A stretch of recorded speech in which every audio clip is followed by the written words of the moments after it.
वृंदावन में आकर कान्हा और बलराम अपने हम उम्र दोस्तों के साथ जंगलों में बछड़े चराने जाने लगे। पर इस भूमि पर आकर भी कंस के असुरों ने कान्हा का पीछा नहीं छोड़ा। देखें, अब किस असुर का उद्धार होना है कृष्ण के हाथों। सुनते हैं कान्हा की मस्ती भरी कहानियां में लीला, वत्सासुर और बकासुर उद्धार।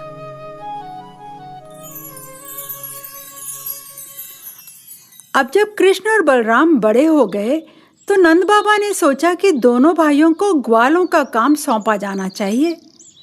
ग्वाल बालों को बचपन से ही गायों की देखभाल करना सिखाया जाता है। छोटे बालकों को सबसे पहले बछड़ों को संभालने का काम दिया जाता है। नंद ने दोनों भाइयों को यही काम सौंप दिया और बोले, आज से इन बछड़ों को संभालना तुम्हारी जिम्मेदारी है। तुम्हें इन्हें चारा खिलाना है और इनकी सुरक्षा भी करनी है। इस तरह अन्य ग्वाल बालकों की तरह कान्हा और बलराम भी अपने बछड़ों की देखरेख करने लगे। वे उन्हें रोज घास चराने के लिए यमुना नदी के किनारे ले जाते और शाम के समय वापस ले आते। बछड़े जब घास चर रहे होते तब कान्हा अपने साथियों के साथ नदी के किनारे लुका छिपी खेलते। उन्हें आंवला और बेल फल खाना बहुत अच्छा लगता था। तोड़कर उनको खाते। कान्हा कभी बालकों के साथ ढाल फेंकते, कभी बांसुरी बजाया करते, कभी कभी मस्ती में नाचने लगते तो उनकी घुंघरू वाली पायल भी बजते हुए उनका साथ देती। कान्हा हमेशा पीतांबरी रंग मतलब पीले रंग के वस्त्रों में और बलराम नीलांबर मतलब नीले रंग के वस्त्रों में रहते थे। कभी कभी कंबल ओढ़ खुद गैया और बैल बन जाते, कभी सांड बनकर खेल खेल में सांड भिड़ंत का खेल खेलते। वे अक्सर अपना मन बहलाने के लिए जंगल के अन्य पशु पक्षियों की आवाजें निकाला करते थे। कभी पक्षियों की छाया का, शैडो का पीछा करते हुए भागते। सिर पर मोर पंख लगाकर फूलों और पत्तों से श्रृंगार भी करते। इस तरह अपने दोस्तों के साथ आनंद लूटते वे बछड़ों को संभालने का काम सीख रहे थे। कान्हा और बलराम के कारण गांव के ग्वाल बाल भी साहसी और निडर बन रहे थे।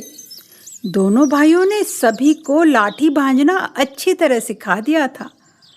ग्वाल बालों को कृष्ण और बलराम के साथ रहना बहुत अच्छा लगता था। एक बार मथुरा के दुष्ट राजा कंस ने वत्स नामक एक असुर से कहा कि वह कृष्ण को ढूंढकर उसका वध कराए। वत्सासुर घमंड से गरजा, मेरे आगे कोई नहीं टिक सकता। जब मैं कृष्ण को मार गिराऊंगा तो सभी राक्षस मेरे बल का लोहा मानने लग जाएंगे। वत्सासुर कृष्ण को ढूंढता हुआ वृंदावन जा पहुंचा और छिपकर कान्हा की गतिविधियों पर नजर रखने लगा।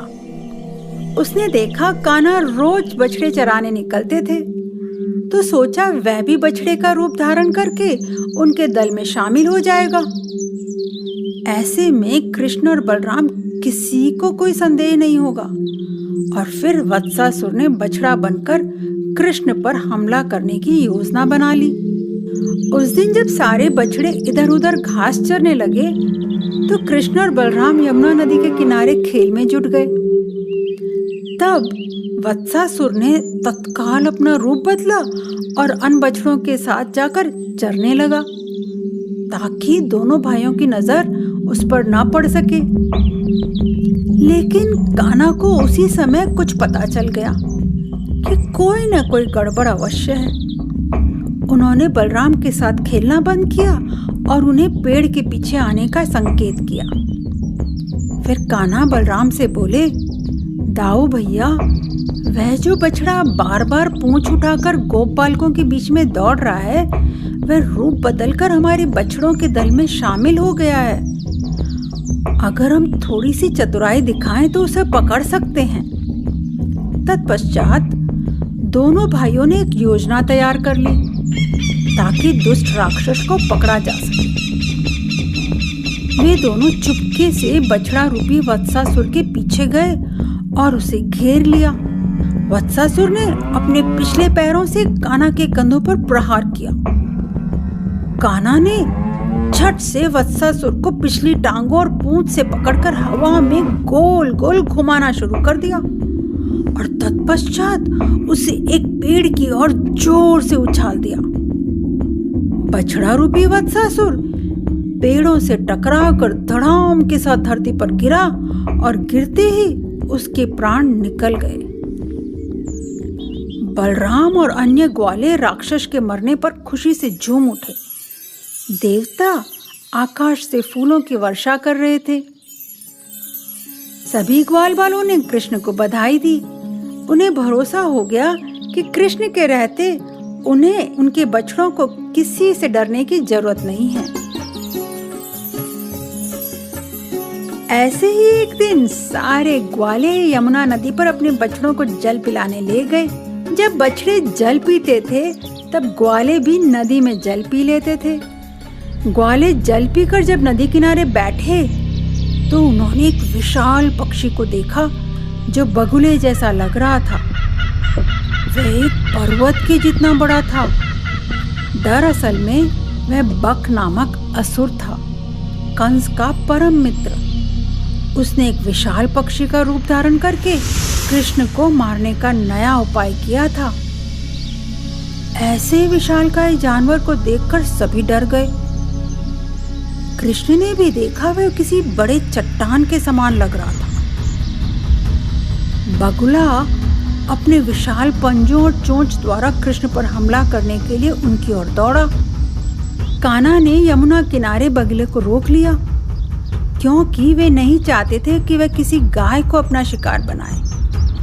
लेकिन जब बगुला नजदीक आया तो कान्हा ने समझ लिया कि यह तो कोई राक्षस है और वह बगुले के पास जा पहुंची और झट से उसकी गर्दन पकड़ ली। बकासुर को सांस लेने में दिक्कत होने लगी। वह धरती पर गिर पड़ा। मौका पाकर कान्हा उसके पेट में प्रवेश कर गए। ग्वालों ने समझा कि बगुले ने कृष्ण को निगल लिया है। कान्हा, कान्हा! सभी ग्वाले दुख और डर के कारण चिल्लाने लगे। यह कैसे हो सकता है? अब हमारी जान कौन बचाएगा? कुछ तो घबराकर वहीं बेहोश हो गए।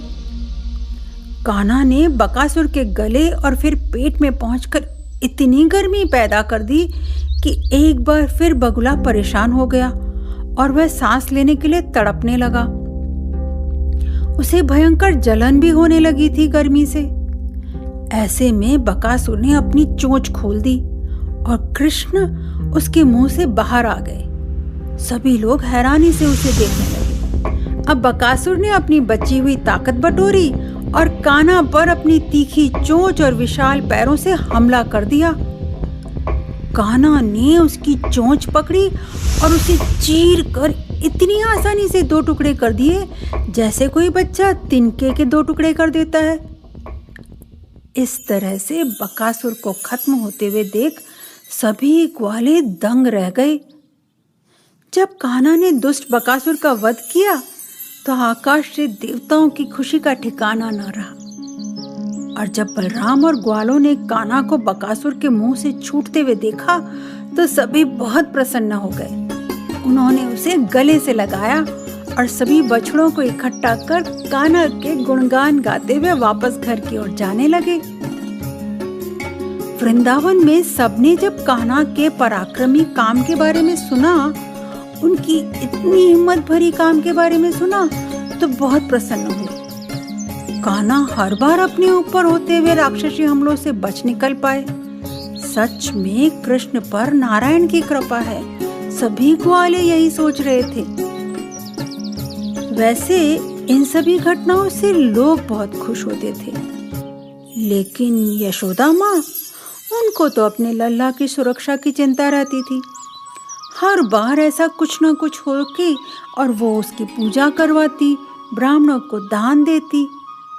जब भी किसी राक्षस के मरने का समाचार मिलता तो गांव वाले खुशी से झूम उठते, लेकिन माँ यशोदा, उनके मन को चैन ही नहीं मिलता था। उन्हें लगता था अगर किसी दिन कोई बड़ा या अधिक बलशाली राक्षस आ गया तो वह अपने लल्ला को हानि से कैसे बचाएंगी। उधर जब बकासुर के भी मरने का समाचार राजा कंस को मिला तो वह बुरी तरह बौखला गया। कृष्ण और बलराम को मारने की अब तक की उसकी सारी योजनाएं असफल हो गई थी। वत्सासुर और बकासुर को मारने के बाद सही सलामत कान्हा के वापस लौट आने पर क्या यशोदा मैया की चिंता खत्म हुई? नहीं ना, कहाँ, अभी तो और भी कई लीलाएं होनी और उनको सुनानी बाकी है।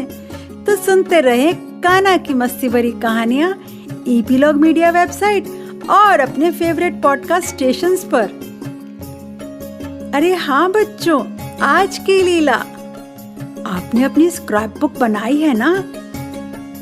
कान्हा की सभी लीलाओं की ड्राइंग बनाने के लिए तो आज हमने 2 राक्षसों द्वारा कान्हा पर हमले की बात की। इनमें से किसी एक का आर्ट जरूर हमें बनाकर भेजें और हमसे गिफ्ट भी पाएं।